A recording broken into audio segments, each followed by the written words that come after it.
Healthy Rebel Radio is sponsored by the Healthy Rebel app. 300 plus secretly healthy, delicious, mouth-watering dessert and treat recipes made with all-natural, whole food ingredients. Now available for download on the App Store and Google Play. Find out more details at healthyrebel.com.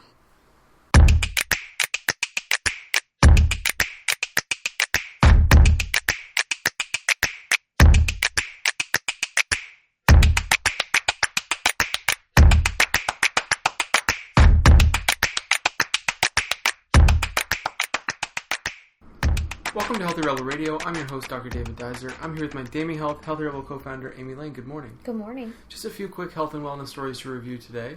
The first one is extremely important, and I'm not sure if you've heard about this yet. We don't have news.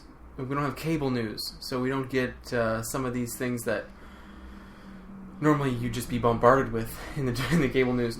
This one is there's a listeria outbreak in the U.S. I'm not sure if it's touched Canada yet or not. Did you hear about this? Mm-mm. Anyhow, 2 different companies are having a massive listeria outbreak, and it's something to watch out for. So you want to go online, you want to make sure you don't have any of the products that actually have been reported to be part of the outbreak. Are you loosely using the word massive, or? No, I'm saying massive. 365 products coming from 2 different places. Like what? Give us an idea. Mostly frozen foods. The thing about listeria is it's stable in frozen conditions. So it's quite rare in that. What about frozen fruit? Frozen foods, all frozen foods. Frozen fruit, frozen veggies. The main ones that people are having trouble with was like frozen veggies, like frozen broccoli and stuff. But then there was another company that was completely unrelated that had a listeria outbreak that is having one at the exact same time, but it's for sunflower seeds and a few other dried foods. What's that all about? I don't know. You gotta watch it. You gotta watch it. It's serious. Some of the symptoms to look out for: aches and pains, flu-like, but upset stomach and diarrhea. Yeah. Anyhow, that's what's going on this week. Food contamination-wise. Food contamination-wise. That's your food contamination update of the week. But some really good stories to get into today. The first one, major nutrition story coming from the FDA, released last Friday, promoted by Michelle Obama. Changes coming in the next 2 years to nutrition labels. So we got a little bit of progress here. One key change, and I don't know how you're gonna feel about this, but I think it's really important. What the core focus has been is now added sugars will be labeled on all foods in the U.S. Great. It's gonna be excellent. What did you think my opinion would be? Well, see, I think added sugars should all be labeled. Definitely. I think this is a huge step. So when you look at the label and you see carbohydrates and it's broken down into fiber and sugar, now it's going to have another category that's going to say, it's going to be a subcategory of sugar that will say sugar from added sources or something. Perfect. Like that. I think it's cool. It's great. What I really didn't think, I didn't know which way you'd swing on, was one of the other major changes was they're making the calories a bigger, bolder font. Here's what I think. Here we go. This is what I'm saying. Well, no, because I don't believe in calorie counting. But if people are going to claim that they have no idea what healthy eating is and that they are so far behind and been so misled, then this will give them at least the thing that there'll be no more excuses. I completely agree. And we're at a time where you almost have to rationalize with the general public like children. Mm-hmm. So if children are saying, I don't know what my chores are, I just can't learn them, I don't know what they are, what you do is you take a piece of cardboard and you write in big marker and you put it on the fridge. So now there's no more. That's right. Everyone knows what the chores are. So if grown adults want to act like children and not learn, what healthy eating is, now there's no excuse. You'll see if there's added sugars, so there's no confusion, and you'll see if the calories are through the roof. And you'll see the font is like double or triple what it was. It's going to be huge. I mean, I don't believe that calorie counting leads to better food choices necessarily, but maybe it will for some people. And maybe for the general public and just general health, maybe it will make a big difference. And I mean, I'm not so ignorant as to believe that I know the answer for everybody. That's right. One of the key changes I'm seeing that I think is extremely important has to do with this calorie idea is that they're making changes to keep companies more accountable to what an actual portion size might be. Well, and I think that for the general public, it doesn't excite me, but it makes me really excited because of these companies. Because right now, a lot of them get away with not, really saying what their idea of a portion size is. So people think like, their bowl of cereal that's like 3 cups of cereal is what the portion would be. They're going to be shocked when they look on there and it's a 1/4 cup. And that instead of just saying carbohydrates, it's going to say how much refined sugar and hopefully broken down from the sources. Because a lot of the time corn syrup is hidden. Exactly. So that's so to true. hold all these companies accountable, which will maybe the people will push the companies then to change. No matter what, taking away the secrecy of the food we consume is a good, healthy thing. Secrecy has to go. We need to know what we're putting in our bodies. It's the most intimate thing we do, and for years we just went along with whatever. Well, I think the most important thing is that now people will know. I mean, before when you were reading labels, you just read the breakdown, and you didn't really see what the portion size was because it would be like in grams, or it would be in cups, or it would be in this and that. And often you just think, oh, this is good for calories, this is good for whatever, no big deal. Now it's actually reflecting. You're going to see these calories, and those are going to be reflecting exactly the amount of food that you would normally consume. So, for example, the can of pop. When you looked at the back of a label of a can of pop, actually the label was broken down for less than you would actually drink. You would actually drink the whole can, most likely. Yeah, and it would be like half the can. Now it says, what's in the whole? This is what's in 1 serving, and 1 serving is 20 ounces, which is the whole can. So it actually makes sense when you look at it. It seems simple, but this is like a huge step forward for labeling. And like I said, I think it's more powerful for pushing the companies. Yeah, because then who knows where we'll go next? I think that like ignorance is a really easy thing to get away with tricking the general public. If everyone, sneaky. Yeah, well, it's not even sneaky. Like we just get so. Like in the 80s when everyone was like, Becel is better than butter, and everyone's like, okay. And lean cuisines are the way to go. And, Weight Watcher, cookies are fine. And like, we just all just were like, okay. Like, because we weren't informed. We weren't educated. But I think that this day and age, people are more educated, more interested, and more owning their power than ever. I feel like less people are kind of putting up their hands and going, well, everything's going to kill me. I feel like we're all kind of taking our power back. And I think that's an exciting time because, like I said, casting our vote with these big companies, this is what we want to see. This is what we demand. Oh, we don't like this. If you stop paying money for it, they'll have to adapt and change. And hopefully we drive them to be more health conscious instead of easier, cheaper, faster, crappier. Oh, exactly. We focused on profits. Yeah. If you could make other changes, what do you think would be important? What do I think would be important? I think, I'd put in the school systems an actual hygiene, health, mind, body, soul, a wellness course. Which would include how to read a label. Which would include how to read a label, what to take off that label, like what information to consume, how to feel good. Like, I think there should be like a steady lifestyle program, and then included in that as like you get older in grade 10, 11, 12, I think it should turn into, stress management, more focus on how to choose your career or your next education place, how to, have work-life balance. I know that word is silly, but like, here's the reality of what your life will be like if you want to make this much money. Here's the reality of what your life will be like. Explain what your life will look like. Teach people how to buy their first home, buy their first car. Be educated about your taxes. How to just work normal things with the government, like how to get your health card, how to vote. Like, I think that would be, but in the younger years, I think it should be all about being happy and healthy. Mm-hmm. That's what I would do. Yeah, I agree. So you would. I love this idea of you sitting at a meeting about labeling foods, just completely throwing the meeting and just losing it on the education system. Well, no, I love that idea because I could totally see that happening. Yeah, well, I just think it's the way to go, and I think we should. If we're going to talk about educating, we need to educate the young people because and empower them. For one, it's much easier too. Well, it's so much easier. I mean, think of how much harder it was that we had to tear everything down and figure everything back out at, in our 20s.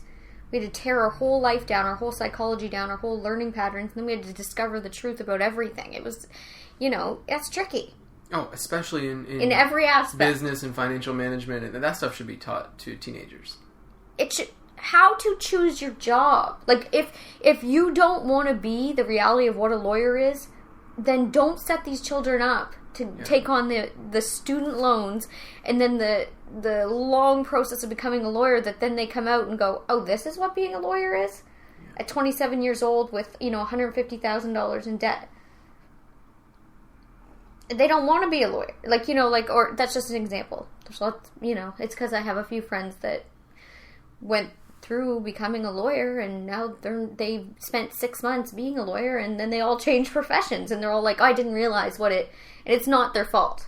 Oh, absolutely not. Oh my gosh, I was in the exact same situation. Yeah, I mean, and I feel like it's true for all of us. Mm-hmm.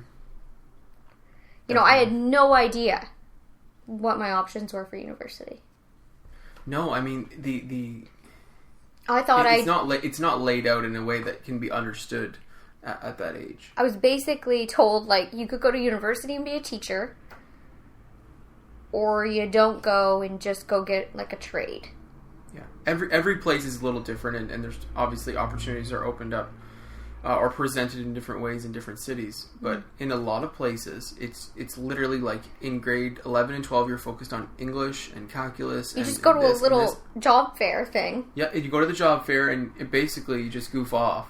And you're like, well, this looks decent. But I had no idea. I had no idea that there was the opportunities that are out there and the unique, Yeah. Anyway, I think it all falls under the same thing. And like I said, I think how you eat and how you treat your body is a foundational pillar. I don't think it's something we should all be stuck and obsessive about. I think it's something that you focus on till you change the tides of your reality. Then you maintain it. And you take care of it. So I think that we have to supply whatever the information and whatever the means are that everybody can have at least that chance. Mm-hmm. If they don't want to take it, then that's up to them. Agreed, but we have to keep the foundation of having transparency with companies. And I think the next step, if I had to choose, would probably be complete list of ingredients, not dependent on how many calories are from each ingredient. So if an ingredient contributes less than, 4 calories or something? If it contributes less than a very, very small amount, then it doesn't need to be labeled as such. I'll tell you. Yeah. I'll tell you another thing I'd do. What would you do? Tell me one more. I would mandate that you couldn't advertise pop, Red Bull type energy drinks, colognes, and junk food, basically, to children. Yeah, well, we're seeing some of those changes occurring. I mean, it's... Yeah, we are and we aren't. I watch the NBA on, NBA TV, and it's fine. But, even when I do, they've got all their advertisers right there. Mm-hmm. And that's putting in my nephew's brain, between 9 and 13, that you gotta wear this cologne, you should drink Mountain Dew if you want to be Yeah, that's right. Russie. Mm-hmm. It's just annoying. I don't like it. Well, I read this morning about Conor McGregor, a UFC fighter. He was doing a commercial. A commercial won't air in his hometown. I can't remember if he's from somewhere in Europe. Scotland, isn't it? Yeah, and it's for Budweiser. But it's about it's like a motivational commercial, like they do. Yeah. All the liquor companies do these motivational commercials. It won't air in his town or country. I'm not sure exactly which one, because of the content of the commercial. Just trying to relate motivation and inspiration to alcohol. It's not. No, and it's a real that's the thing about marketing. I had a real wake up about marketing about 2.5, 3 years ago, and I just stopped any participation in the manipulation of people's emotions. Yeah. Which cuts down your income. Oh, it's true. Making people feel like they're missing something or that their lives would be better if they had something and manipulating them into those emotions. I mean, that's what all these learn how to be a good salesman thing. Like, it's terrible. It's manipulation. Mm-hmm. And once I had, like, an aha moment about that, I just completely stepped away from it. And now every time I see it from others, it grosses. It actually makes me sick. Yeah, a little I bit nuts. see it. And it makes you sick, too. Yeah. Because, you know, there's a difference between displaying, you know, this is what I have, this is what I do, this is what I feel it actually provides. These are what people have said it provides. And, you know, manipulating and playing on people's insecurities. Like, I just think it's so gross. Mm-hmm. And, like, we don't even, like, we're not even half awake to, like, how companies are doing that to us 24/7. Oh my gosh, I know. Especially women. Especially women. We're attacked 24/7. Well, you guys are the spenders. You guys are the organizer of who does the... Right, but it's all because we're told we're not pretty enough, we're not skinny enough, we're not dressed well enough, our lives aren't good enough, our hair isn't shiny enough. Absolutely. You know, it's 24/7. Like, there's always you could be better. Right. Ideal for women.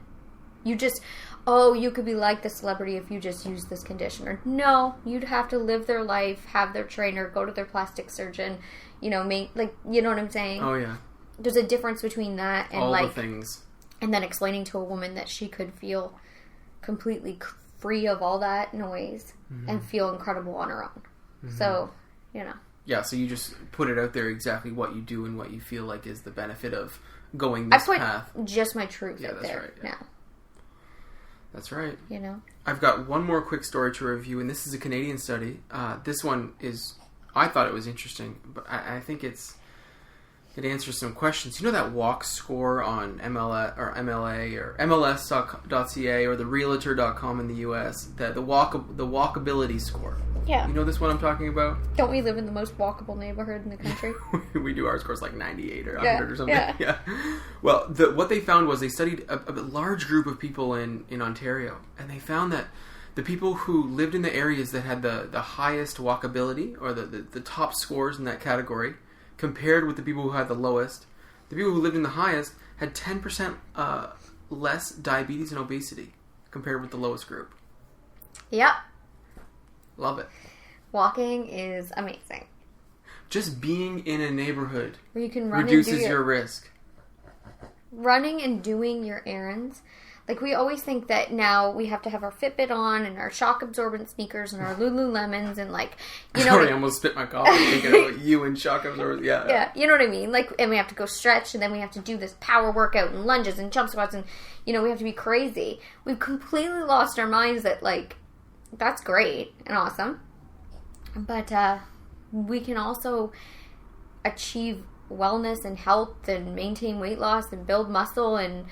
you know, add to our health bank by just simply moving more. Well, humans are meant to be moving about. They're not meant to be sitting and transporting themselves from place to place.